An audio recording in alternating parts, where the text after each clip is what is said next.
Hello everyone, welcome to my YouTube channel AS Education.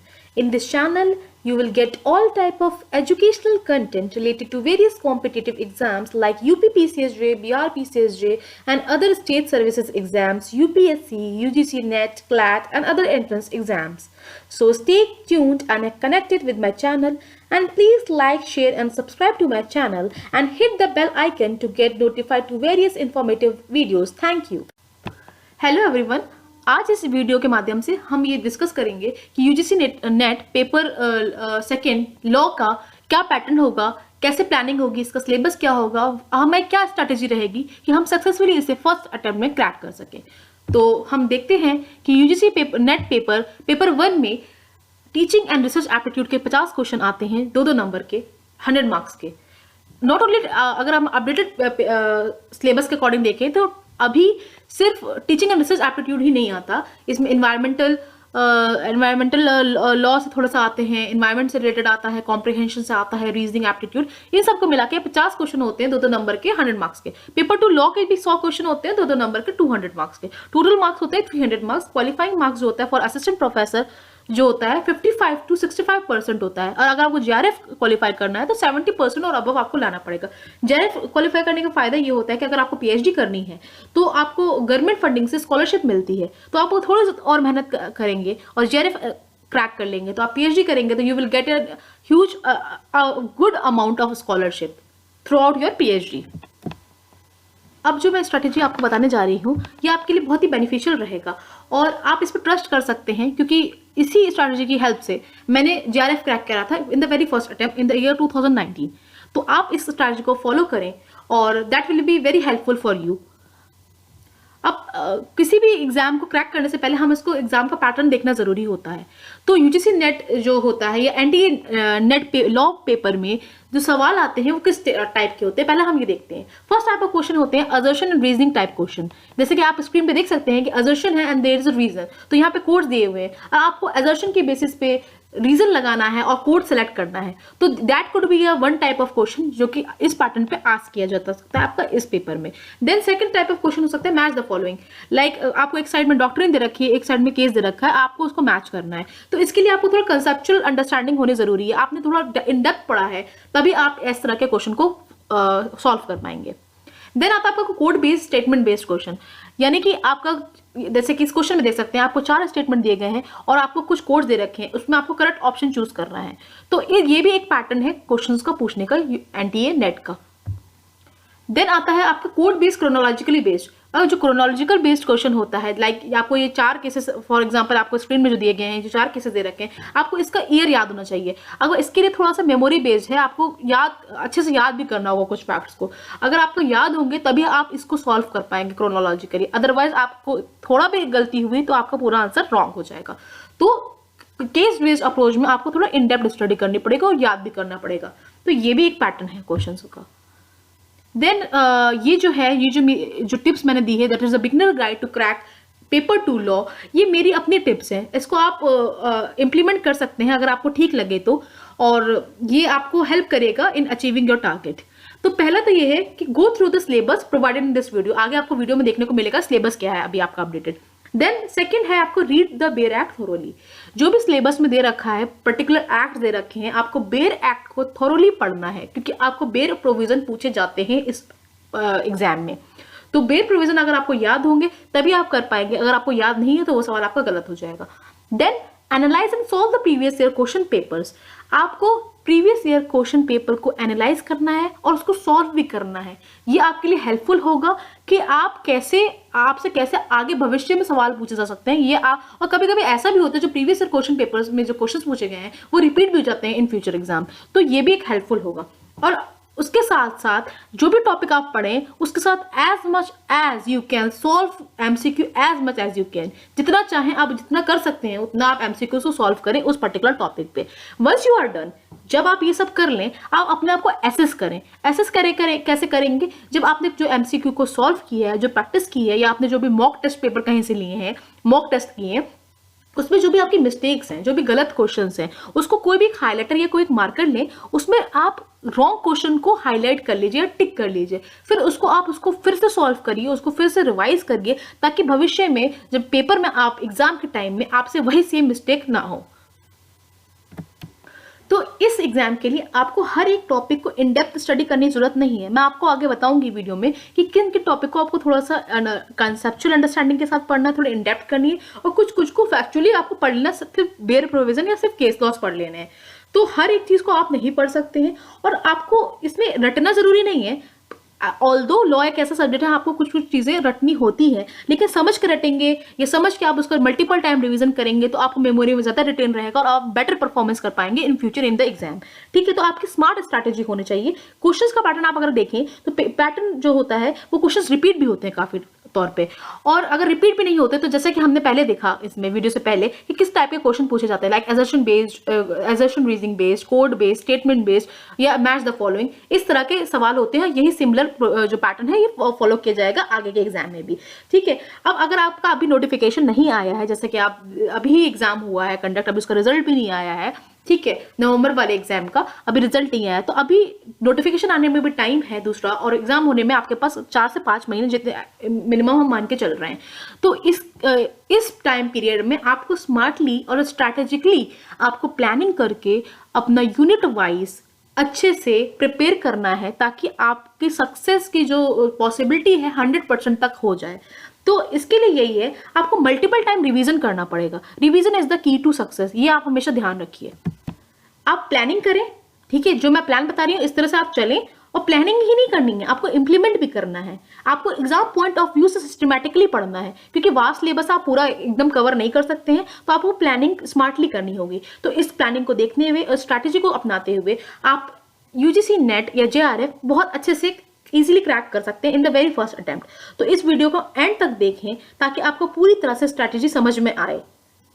और अगर आप लास्ट डे की स्ट्रैटेजी देखें, जब आपका पूरा कोर्स कंप्लीट हो जाता है, तो लास्ट 7 डेज एग्जाम से पहले आपको रिवीजन ही करना है, कुछ नया नहीं पढ़ना है। Revise and revise multiple times revision करना है। जब भी आप मान लीजिए अभी आपके पास 3 से 4 महीने का टाइम है, तो आप पूरे सिलेबस को यूनिट वाइज, जैसे आपको 10 यूनिट्स है, इसमें डिवाइड कर लीजिए सब कैप्शन वाइज, कि आपने आज 4 सब कैप्शन मान लीजिए कॉन्स्टिट्यूशन लॉ की पढ़नी है, 2 एडमिनिस्ट्रेटिव लॉ की पढ़नी है, तो आपने वो पढ़ा। आप थोड़ा पढ़े, कंसिस्टेंटली पढ़ें, ये नहीं कि आज आपने पढ़ा और कल नहीं पढ़ा, तो कंसिस्टेंसी नहीं होगी तो आपके लिए एग्जाम टाइम में डिफिकल्टी हो जाएगी, आपको याद नहीं रहेगा और आपके वहां पे सवाल गलत होंगे। तो कंसिस्टेंटली करें। आज आपने मान लीजिए फॉर एग्जाम्पल आज आपने 4 घंटा पढ़ा, ठीक है, तो आज आपने जो पढ़ा है उसको पढ़ने के रात के समय में आप सोने से पहले टारगेट फिक्स कर लें कि अगले दिन आपको क्या पढ़ना है। ठीक है, तो ये कंसिस्टेंसी अगर मेंटेन रहेगी तो ये आपके लिए लास्ट डे ऑफ एग्जाम में, जो लास्ट के 15 या 20 दिन एग्जाम के होते, ये आपको लाभदायक होगा, ताकि आपके पास एकदम से बर्डन नहीं पड़ेगा कि आपको इतना सारा पढ़ना है। आपने धीरे धीरे सारा कवर भी कर लिया है, रिवीजन भी साथ साथ होता रहा है, अब आपको बस लास्ट में रिवीजन करना है अच्छे से लास्ट के 20 या 15 डेज में। ओके, अब कुछ सवाल हैं जो कि स्टूडेंट ज्यादातर पूछते रहते हैं कि वो पहला सवाल ये है कि what is the right time to start for students to start NTA NET law preparation. कौन सा सही वक्त है, कौन सा सही समय है जिसमें हमें एनटीए नेट लॉ की प्रिपरेशन कर देनी चाहिए। तो जैसे आप एलएलएम में, मास्टर्स में जैसे भी एडमिशन लेते हैं आप, ठीक है, तो उसके फर्स्ट सेमेस्टर से ही आप उसका सिलेबस एनालाइज कर लीजिए, यूजीसी या एनटीए नेट का जो सिलेबस है उसको एनालाइज करिए और धीरे धीरे आप उसको पढ़ना शुरू कर दीजिए, ताकि आपको राइट टाइम में with in your LLM, with in the duration of your course आप उसे निकाल पाए स्मार्टली। दूसरा सवाल है ये है जो कि बहुत से स्टूडेंट्स के मन में डाउट रहता है कि is there any difference in the preparation for NTA NET and NTA JRF. क्या एनटीए नेट और एनटीए जेआरएफ की जो प्रिपरेशन होती है इसकी अलग अलग स्ट्रैटेजी होती है? No, the answer is big no. NTA NET या एनटीए जेआरएफ में कोई डिफरेंस नहीं होता। The difference is just of marks, few marks का डिफरेंस होता है। आप अगर 70% अप्रॉक्स, मतलब एक तो मैं अनुमान बता रही हूँ कि 70% या अब उससे मार्क्स अगर आप लाते हैं उस पेपर में तो आपका जेआरएफ हो जाता है। उससे थोड़ा कम होता है, depends on the cut off, ठीक है, ये भी बहुत सारे क्राइटेरिया पर डिपेंड करता है, कट ऑफ कितनी जाती है, द नंबर ऑफ स्टूडेंट्स ने कितने लोग बैठे और कैसा डिफिकल्टी ऑफ पेपर था, इन सब चीज़ों पर कट ऑफ डिपेंड करती है। लेकिन फॉर एग्जाम्पल मैं मान के चलिए 70% जेआरएफ की कट ऑफ जाती है और यूजीसी नेट की उससे थोड़ी कम जाती है, तो कट ऑफ का डिफरेंस होता है है, प्रिपरेशन में कोई फर्क नहीं होता, सिलेबस वही है, आपकी स्ट्रैटेजी बदल जाती है। आप स्मार्टली थोड़ा सा करोगे तो आपका जेआरएफ भी फर्स्ट अटेम्प्ट में क्लियर हो सकता है। मैं कर सकती हूँ तो आप भी कर सकते हैं, there is no big difference. आपको बस राइट स्ट्रैटेजी अपनानी है और स्मार्टली पढ़ना है। यूजीसी जो एनडीए जेआरएफ है उसको क्रैक करने का बस एक मूल मंत्र ये है, आपको पेपर 1 पे बहुत अच्छे से कमांड कर लेना है, पेपर 1 और पेपर 2 को एक साथ पढ़ना है। तो तीसरे सवाल वही है जिसका आंसर मैंने आपको दूसरे सवाल में दे दिया है कि how to manage paper 1 and paper 2 simultaneously. Paper 1 और पेपर 2 को साइमल्टेनियसली कैसे मैनेज करना है? तो पेपर 1 और पेपर 2 की पढ़ाई मतलब अलग अलग नहीं होती है, एक साथ ही चलती है। जब आप इसकी पेपर 2 की तैयारी, अपने सब्जेक्ट की तैयारी कर रहे हैं, पेपर 1 भी साथ साथ पढ़ना होगा। बहुत से स्टूडेंट्स ये करते हैं कि जब पेपर की डेट आ जाती है तो हफ्ता या 10 दिन पहले या 4 या 5 दिन पहले आपने थोड़ा थोड़ा तो क्विकली देख लिया कि भाई क्या कॉम्प्रिहेंशन क्या होता है, या रीडिंग कॉम्प्रिहेंशन कैसे करें, कम्युनिकेशन कैसे करें, या एनवायरमेंट का कुछ देख लिया, तो फिर वहां पे सवाल गलत हो जाते हैं। आप ऐसे नहीं कर सकते हैं, आपको साइमल्टेनियसली पढ़ना है। सपोज करिए आज से आपने प्लान बनाया, आज से आपने प्लान बनाया कि आज से मैं स्टार्ट कर रहा हूं पेपर 2 की पढ़ाई, तो पेपर 1 को आप थोड़ा थोड़ा देखते रहिए। यानी आपने 1 या 2 घंटा जो भी आपको सही लगे, आप उस अकॉर्डिंगली थोड़ा थोड़ा टाइम दीजिए। मान लीजिए आपने रिसर्च से शुरू किया, थोड़ा सा पार्ट आपने रिसर्च किया, जो टॉपिक पढ़ा आपने उसके जितने भी क्वेश्चन थे वो लगा लिए। आपका बेस्ट बुक तो मैं कोई नहीं होती है बेस्ट बुक, लेकिन जो आजकल जो हाईली रिकमेंडेड है और ज्यादातर स्टूडेंट जिस पे रिलाई कर रहे हैं वो केवीएस मैदान की है, तो आप चाहे तो उसे रेफर कर सकते हैं। ये मैं आपको सजेस्ट नहीं कर रही हूँ, ना मैं किसी को प्रमोट कर रही हूँ। ये है कि जो जनरली एक्सेप्टेबल जो बुक मानी जा रही है आजकल वो केवीएस मैदान है। आपको कोई और सही लगती है आप उससे पढ़ लीजिए, बस आपका सिलेबस कवर होना चाहिए राइट स्ट्रैटेजी से, ठीक है। तो पेपर 1 और पेपर 2 की तैयारी अलग अलग नहीं होती, एक साथ ही चलेगी आपकी। ओके,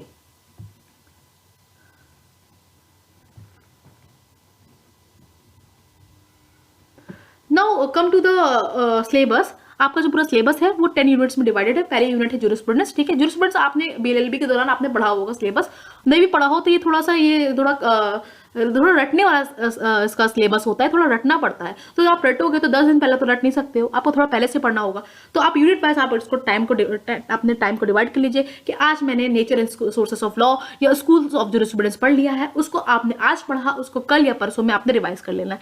आप जब मल्टीपल टाइम रिविजन करेंगे तभी ऐसे जो सब्जेक्ट्स हैं जो आपने लॉ में बहुत कम पढ़े हैं, या आपका कमांड थोड़ा कम है, या आपने कभी पढ़े ही नहीं है बीएलएलबी में, तो आप उसके लिए यही है कि आप मल्टीपल टाइम रिवीजन करें पहले से ही और ज्यादा से ज्यादा उसे पढ़े, ठीक है। इसके लिए कोई भी स्टैंडर्ड बुक हो सकती है ज्यूरिस्प्रूडेंस की। अगर मैं कहूँ आपको कि बहुत ज्यादा अगर आपको नहीं पढ़ना है और आपका क्रैक भी हो जाए और सिलेबस भी कवर हो जाए, तो मैं आपको कह सकती हूँ कि एक ही जैन से आप पढ़ लीजिए। एक ही जैन की जो गाइड होती है उससे भी आप ज्यूरिस्प्रूडेंस पढ़ सकते हैं, ठीक है।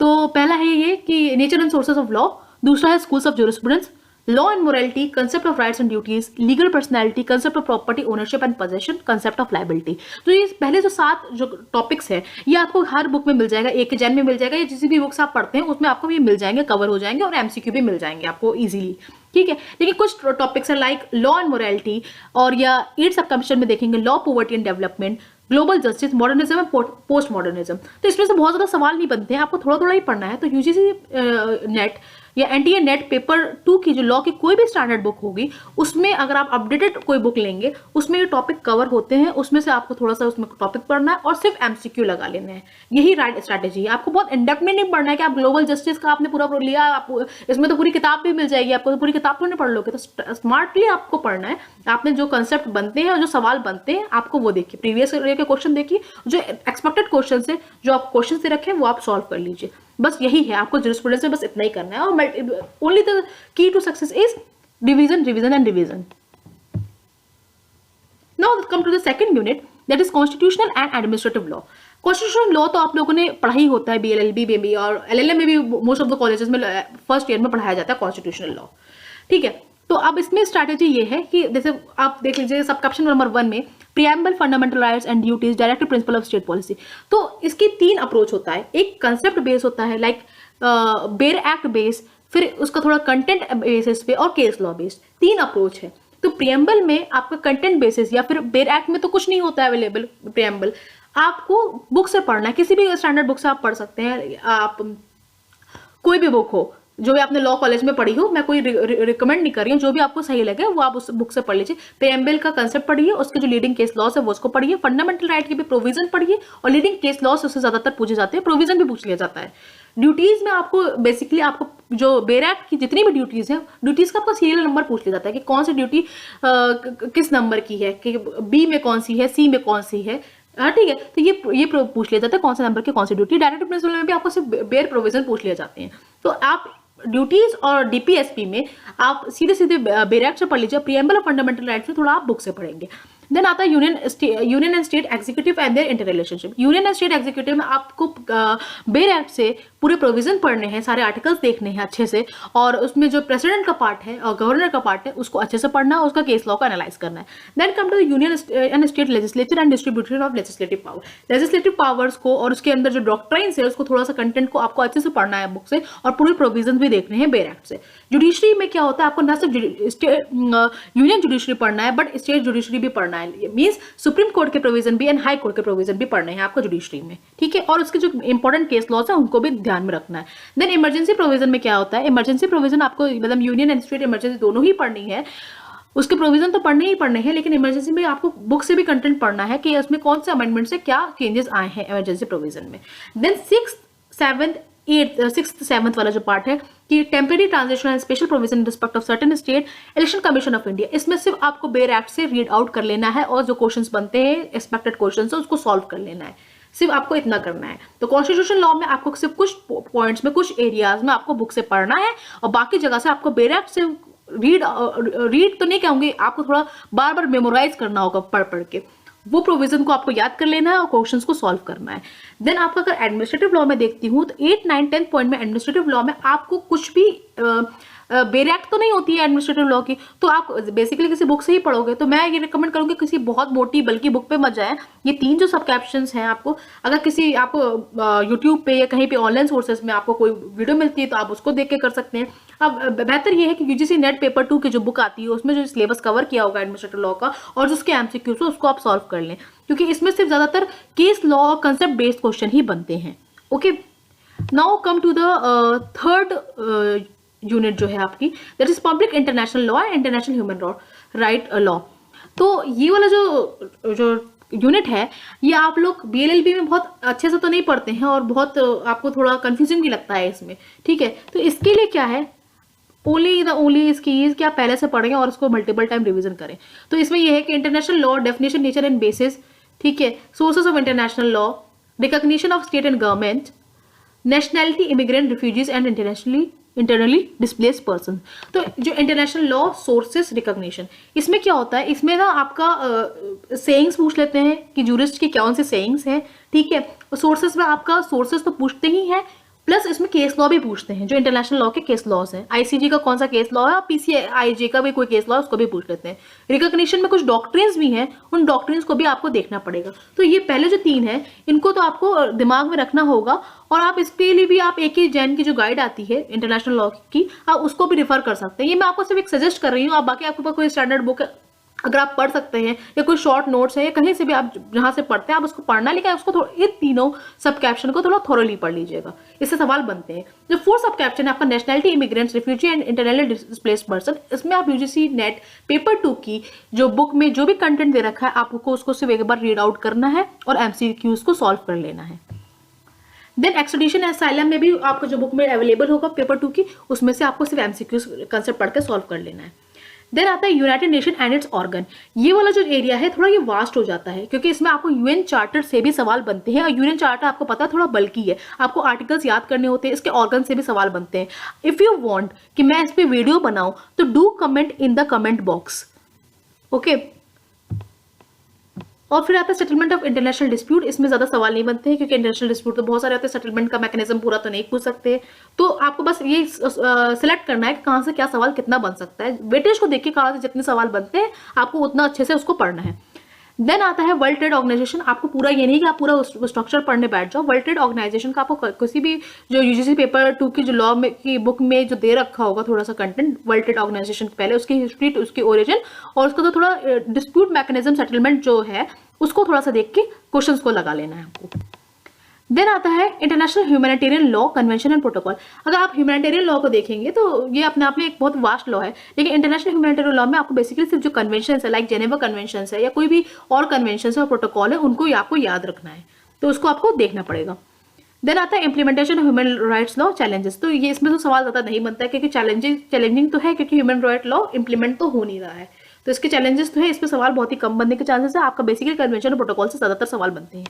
ओके, तो यूनिट 3 तो हो गई। उसके बाद हम यूनिट 4 पे देखते हैं law of crimes. Law of crimes में जो होता है बेसिकली आईपीसी है, ठीक है। आईपीसी आप लोगों ने बीएलएलबी के दौरान तो पढ़ा ही होता है, तो आपने कोई भी स्टैंडर्ड बुक हो तो आप उससे पढ़िए, क्योंकि अभी आपके पास टाइम है। स्टैंडर्ड बुक में आपको मैं रेफर कर सकती हूँ एस.एन. मिश्रा। एस.एन. मिश्रा की जो लैंग्वेज है थोड़ी इजी है और इजी टू अंडरस्टैंड है, आप उसको कंसेप्ट के लिए बहुत सही है, उससे सवाल बनते भी हैं। तो आप पहले देखिए general principle of criminal liability, actus reus and mens rea, individual and group liability and constructive liability. ये बेसिकली पहला ही चैप्टर होता है। अगर आप आईपीसी के एस.एन. मिश्रा के बुक में देखेंगे तो ये थोड़ा कंसेप्चुअल क्वेश्चन बनते हैं इसमें से। इसमें सेक्शन 34, 149 सेक्शन आपको अच्छे से पढ़ना है। इसमें जो इंपॉर्टेंट लीडिंग केसेस हैं उसको पूछा जाता है, ठीक है। और प्रॉब्लम तो नहीं बनती, लेकिन इसमें से जो कुछ लैटिन मैगजीन्स हैं जो लीडिंग केसेस है उससे सवाल बनता है, तो आपको इसको बुक से ही रेफर करना है। देन आता है stages of crime and incoherent crimes like abetment, criminal conspiracy and attempt. Abetment, criminal conspiracy में आपको इलस्ट्रेशन बेस्ड क्वेश्चन भी बनते हैं, प्रॉब्लम बेस्ड भी पूछ सकते हैं। और वैसे आपको प्रोविजन ब्यूरो बेयर एक्ट से आपको याद होना चाहिए, अबेटमेंट के, क्रिमिनल कॉन्स्पिरेसी के और अटेम्प्ट के। Attempt all type of attempt होता है, अटेम्प्ट में आपके ज्यादातर प्रॉब्लम बेस्ड ही बनते हैं, तो उसको भी आप एस.एन. मिश्रा से देख सकते हैं।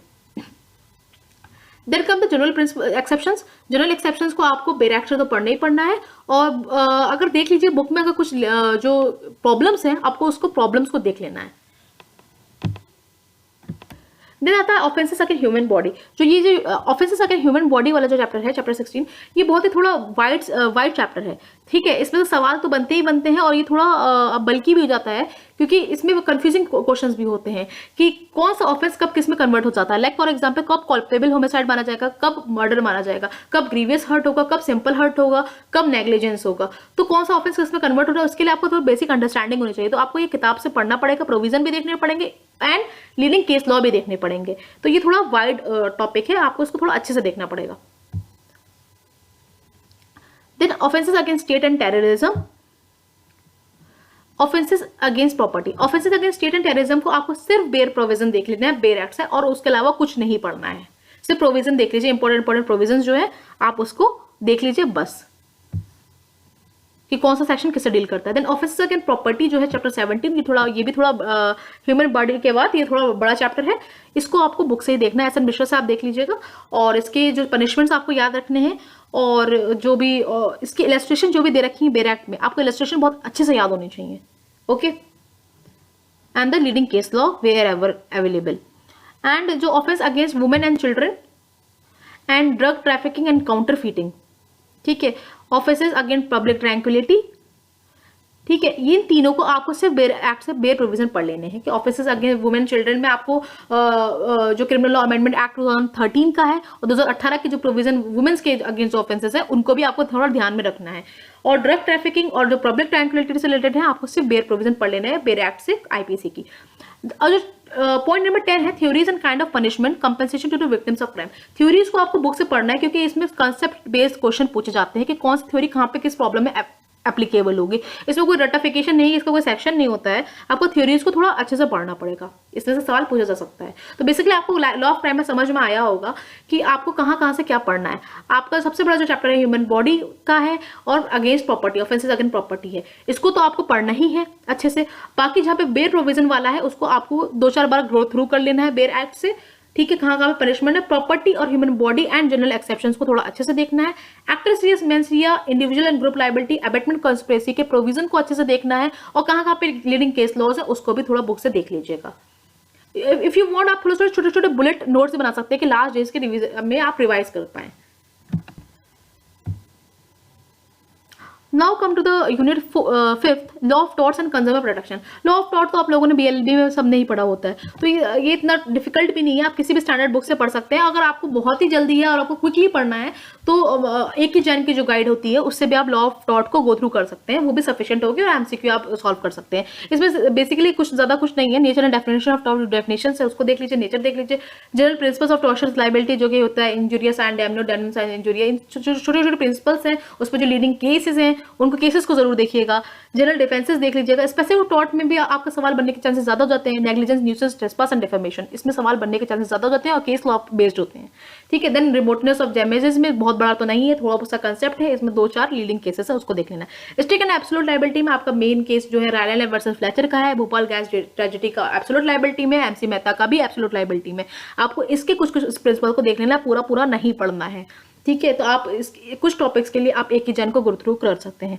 Then tortious liability of the state में भी कुछ नहीं है, सेक्शन 300 ऑफ जो आर्टिकल 300 है कॉन्स्टिट्यूशन का, और थोड़े से जो टॉर्ट की जो प्रिंसिपल्स हैं उसमें, और कुछ केस लॉ को देखना है बस। Then come to the consumer protection act 1986, उसमें डेफिनेशन, उसके कंज्यूमर राइट, उसका रिड्रेशनल मैकेनिज्म। आपको कंज्यूमर प्रोटेक्शन एक्ट को 2-3 बार गो थ्रू कर लीजिएगा, आपका क्वेश्चन आप आसानी से सॉल्व कर सकते हैं। देन आता है मोटर व्हीकल्स एक्ट 1988 का, no fault liability, third party insurance and claim tribunal. इसमें भी पूरा एक्ट नहीं पढ़ना है, आपको देखना नो फॉल्ट लायबिलिटी के प्रिंसिपल कहाँ पे है, थर्ड पार्टी इंश्योरेंस क्लेम कहाँ कर सकती है, कुछ सेक्शंस है और उसका क्या मैकेनिज्म है। आपको कुछ ही सेक्शंस को पढ़ना है, पूरा एक्ट नहीं पढ़ना है। अगर आप चाहते हैं तो कमेंट सेक्शन में कमेंट कर दीजिएगा, मैं इस पे भी वीडियो बना दूंगी। देन आता है bullet number 10, the competition act 2002। आपका पूरा एक्ट मत पढ़िएगा, that will be a wastage of time. Prohibition of certain agreements, abuse of dominant position and regulation of combination, आपको थोड़ा ही पढ़ना है। आपको ऑनलाइन मटेरियल कहीं अवेलेबल हो या फिर आप पेपर 2 के कोई बुक से आप कर सकते हैं, इसमें से कुछ सवाल बनते हैं और वही रेलिवेंट होंगे, इसमें ज्यादा नहीं पूछा जाएगा। Okay,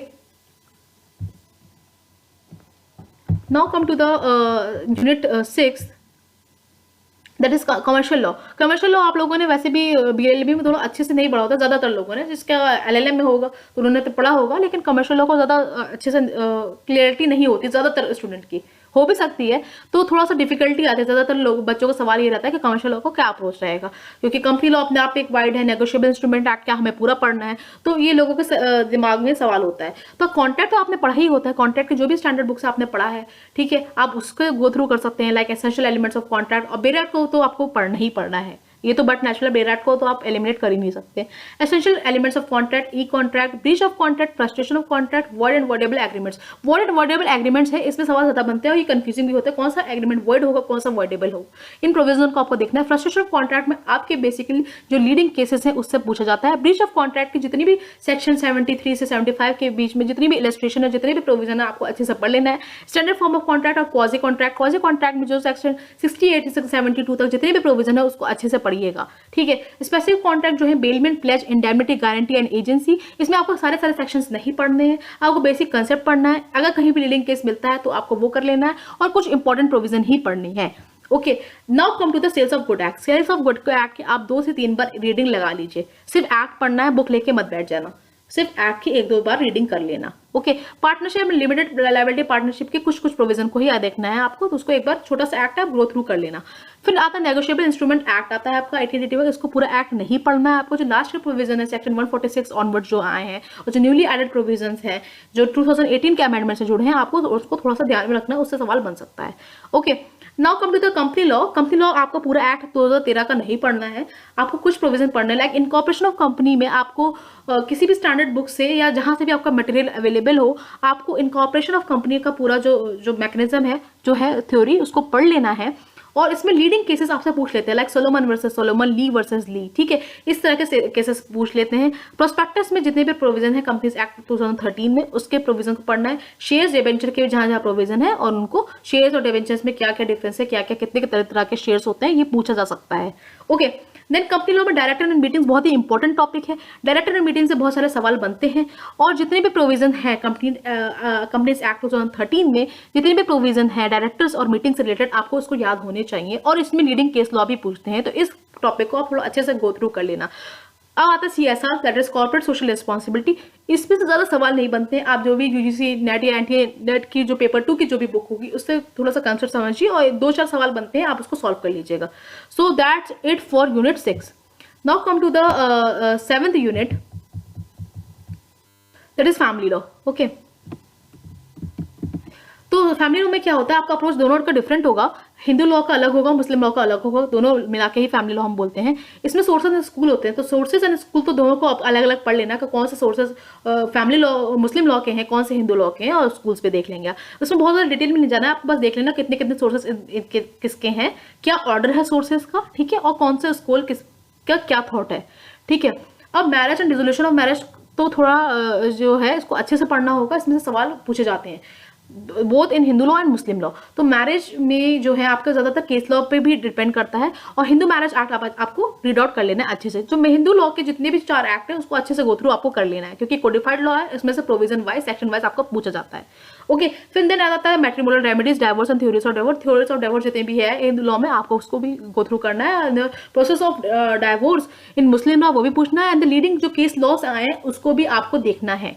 then the changing dimension of institution of marriage, live in relationship. Live in relationship में आपका जो बनते हैं सवाल, जो कि आपका रिसेंट जो सुप्रीम कोर्ट की जो पोजीशन है, जो पहले जो गाइडलाइंस ले डाउन की है लिव इन रिलेशनशिप पे, आपका उससे 2-4 क्वेश्चन या 1-2 क्वेश्चन जो बन सकते हैं आपको उसको देख लेना है, पूरा कंसेप्ट पढ़ने मत बैठिएगा। देन आता है recognition of foreign degrees in India and on marriage and divorce, इसमें से इतना सवाल नहीं बनता है। देन मेंटेनेंस डाउर एंड स्त्रीधन, इसमें से सवाल पूछे जाते हैं, आपको इसको गो थ्रू करना है अच्छे से किसी भी टेक्स्ट बुक से। ओके, देन आता है adoption, guardianship and acknowledgement. Adoption के लिए हिंदू अडॉप्शन और मेंटेनेंस एक्ट को आपको पूरा हिंदू लॉ में पढ़ लेना है। अडॉप्शन के जो अडॉप्शन क्योंकि मुस्लिम लॉ में है ना, तो वहां पे ये नहीं आता है। एक्नॉलेजमेंट मुस्लिम लॉ में है, तो उसको प्रोविजन आपको देख लेना है। बेसिकली आपसे थोड़ा सा फैक्चुअल पूछ लेता है, कितनी एज के अगर पेरेंट होगा या किस जेंडर को कब आप एक्नॉलेज कर सकते हैं या कब अडॉप्ट कर सकते हैं, और आपको हिंदू लॉ में आपको प्रोविजन भी पूछ सकते हैं। गार्जियनशिप दोनों में अच्छे से पढ़ लेने, गार्जियनशिप में थोड़ा कंफ्यूजन होता है, तो गार्जियनशिप को दोनों को अलग अलग तरीके से पढ़ लीजिएगा। सक्सेशन एंड इनहेरिटेंस में आपको कोई सॉल्व करने के लिए सवाल नहीं आएगा। सक्सेशन में आपको बेसिकली देख लेना है दोनों ही लॉज में, हिंदू लॉ हो या मुस्लिम लॉ में, कि कितने शेयर्स हैं और कैसे शेयर्स डिवॉल्व होते हैं, इंटरस्टेट शेयर कैसे डिवॉल्व होगा, इनहेरिटेंस के प्रोविजन क्या है, कितने शेयर्स मुस्लिम लॉ में है, और शेयर्स डिवाइड कैसे होते हैं, डिवॉल्व करते हैं हिंदू लॉ में। हिंदू सक्सेशन एक्ट के प्रोविजन को आपको गो थ्रू कर लेना है बेसिकली, ठीक है। इनहेरिटेंस मुस्लिम लॉ में आपको सिर्फ देख लेना है कितने कुरानिक शेयर्स है, कितने तरह के शेयर्स हैं, और कैसे कैसे शेयरिंग डिवॉल्व होती है, आपको ये देख लेना है। देन विल, गिफ्ट एंड वक्फ तो आप देख ही लेंगे, ठीक है। एंड यूनिफॉर्म सिविल कोड में क्या है, देन यूनिफॉर्म सिविल कोड में आपको बहुत ज़्यादा सवाल नहीं पूछे जाते हैं, आप थोड़ा सा कंसेप्ट देख लीजिएगा, और आपको बस 2-4 केसेस से देखने हैं कि कहाँ पे सुप्रीम कोर्ट ने क्या गाइडलाइन ले डाउन की है कि कब हमें यूसीसी को इंप्लीमेंट करना चाहिए या नहीं करना चाहिए। For example Daniel Latifi case, Sarla Mudgal case, ठीक है, ये शाहबानो केस, इसमें 2-4 केसेस ही हैं, इसमें जो गाइडलाइंस सुप्रीम कोर्ट ने ले डाउन किया आपको उनको बस गो थ्रू कर लेना है, तो आपका हो जाएगा family law complete. Then after आपका आती है जो 8th यूनिट है आपकी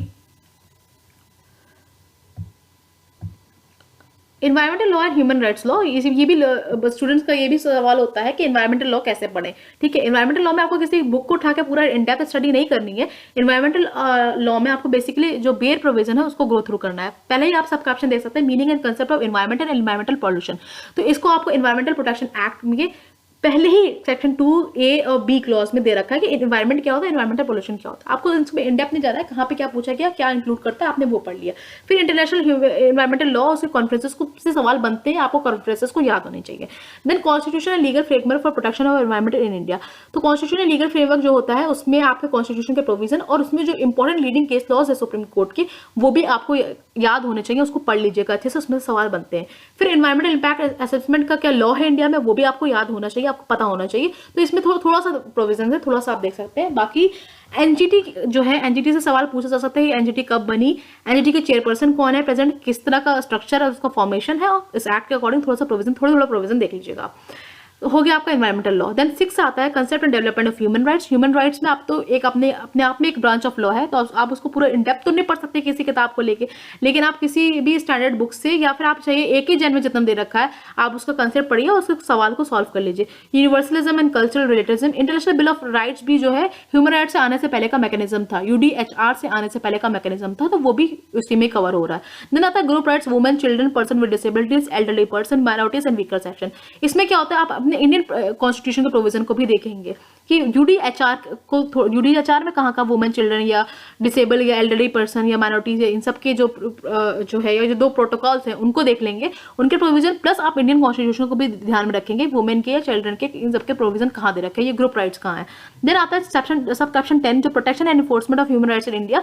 इसमें जो कमीशन है, नेशनल ह्यूमन राइट्स कमीशन हुई या नेशनल कमीशन फॉर माइनॉरिटीज हुई, national commission for women, national commission for schedule caste या शेड्यूल ट्राइब्स या कमीशन फॉर बैकवर्ड क्लासेस, इनके प्रोविजन को देखना है, इनका स्ट्रक्चर कैसा है, आप पूरा डिटेल में नहीं पढ़ना है, कौन से कमीशन कब आई, किस ईयर में आई, किस फॉर्मेशन क्या है, उसका चेयरपर्सन पहला कौन था, उसका प्रेजेंट चेयरपर्सन कौन है, और और कौन से कॉन्स्टिट्यूशन के आर्टिकल से वो डील कर रही है, उसका क्या रिकॉग्निशन, वो स्टैट्यूटरी बॉडी है या कॉन्स्टिट्यूशनल बॉडी है। ये आपको बस यही कुछ सवाल बनते हैं, आपको इसको गो थ्रू कर लेना है और एमसीक्यू सॉल्व कर लेना है।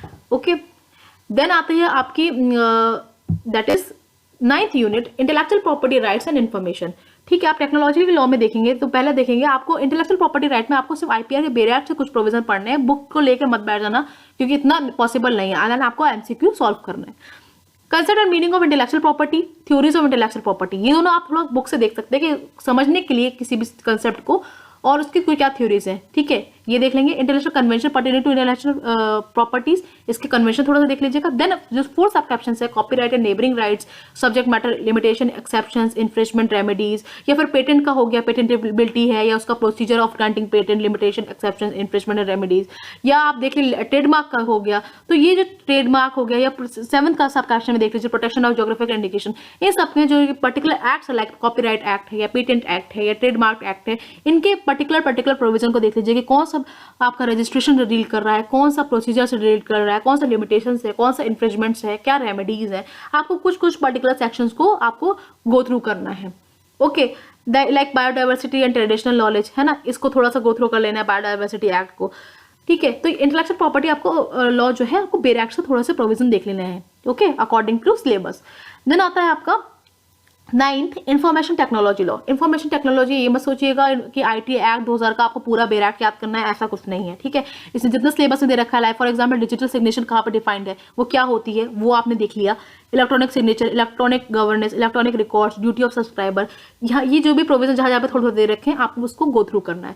देन 10th आता है cyber crime penalty and adjudication, जो सेक्शन 65 ऑनवर्ड जो है आईटी एक्ट का है। ठीक है, उसमें जो पेनल्टीज या जो क्राइम्स डिफाइन किए गए हैं उन क्राइम्स को आपको अच्छे से पढ़ना है क्योंकि क्राइम से सवाल पूछा जा सकता है और उसकी क्या पेनल्टी है, उसका एडजुडिकेशन प्रोसीजर क्या है, लाइक साइबर अपीलेट ट्रिब्यूनल का प्रोसीजर क्या है, कहाँ पे वो डिफाइंड है, एडजुडिकेशन पेनल्टी कहाँ किस सेक्शन में दे रखी है, क्राइम 65 से जो शुरू है, सेक्शन 65 से आईटी एक्ट के शुरू है। ठीक है, तो वो सारे क्राइम्स को देख लेना है। तो ये वाला प्रोविजन आपको कुछ प्रोविजन पढ़ लेना है। तो अगर आप अभी से पढ़ेंगे तो आपकी तैयारी काफी अच्छी हो जाएगी और आपको मल्टीपल टाइम रिवीजन करेंगे तो आप बेसिकली आप एग्जाम में अच्छा परफॉर्म कर पाएंगे। तो ये 9th यूनिट भी हो गई। आपके 10th यूनिट है comparative public law and system of governance. ठीक है, कंपैरेटिव लॉ में भी आपको ज्यादा कुछ नहीं पढ़ना है। आप सोचे कंपैरेटिव लॉ की तो मोटी मोटी बुक होती है, आप कंपैरेटिव लॉ में पढ़ने बैठेंगे तो आपको महीनों लग जाएंगे। तो कंपैरेटिव लॉ जो है उसके relevance, methodology, problem and concern, comparison, form of government, presidential and parliamentary, unitary and federal, या model of federalism, USA, Canada and India. तो आपको जो भी कंट्रीज का ये सब दे रखा है, यूएसए, कनाडा या इंडिया का मॉडल्स ऑफ फेडरलिज्म, तो आपको इंडिया का ये फेडरल स्ट्रक्चर पता होना चाहिए। आपको बस बेसिकली ध्यान रखना है यूएस में क्या स्ट्रक्चर है, क्या मॉडल है, कनाडा में क्या है, बस इतना याद रखना है। आपको पूरा इन डेप्थ नहीं पढ़ना है। Rule of law, formal, substantive version, separation of power में India, UK, USA, France. India में सेपरेशन ऑफ पावर का क्या है, यूके में प्रोविजन क्या है, इंडिया ने कौन सा प्रोविजन कहाँ से लिया है, किस कॉन्स्टिट्यूशन से लिया है। For example rule of law India ने कहाँ से लिया है, फेडरल स्ट्रक्चर कहाँ से लिया है, ये भी सवाल बन सकता है। यूके में क्या है सिमिलर, यूएसए में क्या है, फ्रांस में क्या है। तो सब कैप्शन वैसे आप देख लीजिए कौन कौन सी कंट्रीज का दे रखा है, वहाँ पे क्या प्रोविजन है, इतना ही पूछते हैं। Independence of judiciary, judicial activism, accountability, India, UK and USA. तो इंडिया में इंडिपेंडेंस ऑफ जुडिशरी कैसी है, उसका प्रोविजन आपको पता होना चाहिए। बेसिकली इंडिया पे आपको फोकस करना है। कंपैरेटिवली जो कंट्रीज का नाम दे रखा है उसमें क्या पोजीशन है, किस तरह का सिस्टम है, बस आपको उतना देखना है। इन डेप्थ नहीं पढ़ना है कि पूरा स्ट्रक्चर पढ़ने बैठ जाए हम। बस ये पता होना चाहिए इंडिया में ऐसा है तो वहां पे कैसा है। ठीक है, अगर इंडिया में पार्लियामेंट्री फॉर्म ऑफ गवर्नमेंट है तो यूएसए में प्रेसिडेंशियल फॉर्म ऑफ गवर्नमेंट है। ठीक है, बस और थोड़ा थोड़ा उसका प्रोविजन क्या होता है कि डिफरेंस क्या है भाई पार्लियामेंट्री प्रेसिडेंशियल में, इतना ही पढ़ना है। आपको पूरा डिटेल में नहीं पढ़ना है, उससे सवाल पूछे जाते हैं आपसे। Then the system of constitutional review क्या है, इंडिया में रिव्यू कैसा होता है, यूएसए में कैसा है, स्विट्जरलैंड में कैसा है, फ्रांस में कैसा, थोड़ा थोड़ा देखना है। अमेंडमेंट प्रोसीजर इंडिया ने कहाँ से लिया है, उसका इंडिया में कैसा प्रोसीजर है अमेंड करने का कॉन्स्टिट्यूशन को, यूएसए में क्या है, साउथ अफ्रीका में क्या है। ऑम्बड्समैन जो है 9th सब कैप्शन देखिए, स्वीडन से लिया गया है प्रोसीजर, यूके में भी है, इंडिया में भी है। अगर ऑम्बड्समैन को अगर आप बोले जाए, हमारे यहाँ में ऑम्बड्समैन को लोकपाल कहा जाता है और लोकपाल पे मैंने एक सेपरेट वीडियो बना रखी है, तो आप मेरे चैनल पर जाके उस वीडियो को देख सकते हैं। That will be helpful for you. Then the 10th sub caption is open government and right to information, USA, UK and India. तो राइट टू इन्फॉर्मेशन इंडिया में कहाँ से लिया गया, कहाँ से प्रोविजन आया? आरटीआई एक्ट पढ़ने मत बैठ जाना, बस हमें इतना पता चाहिए कि राइट टू इन्फॉर्मेशन के राइट को रिकॉग्नाइज करते हुए इंडिया ने आरटीआई एक्ट 2005 में पारित किया था। हमारा ये प्रोविजन है, राइट टू इन्फॉर्मेशन है हर नागरिक का राइट। तो थोड़ा सा उस राइट्स को देख लेंगे, यूके में क्या पोजीशन है और यूएसए में क्या है, बस आप उतना देख लेंगे। तो that is sufficient for your unit 10। आपको ज्यादा डेप्थ में नहीं पढ़ना है कि आप पूरी एक किताब ले आओ उसको पढ़ने लग जाओ, तो ये एक वेस्टेज ऑफ टाइम है।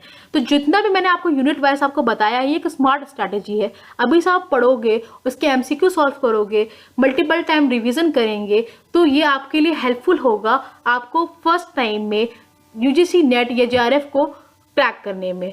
तो that's it for today, thank you.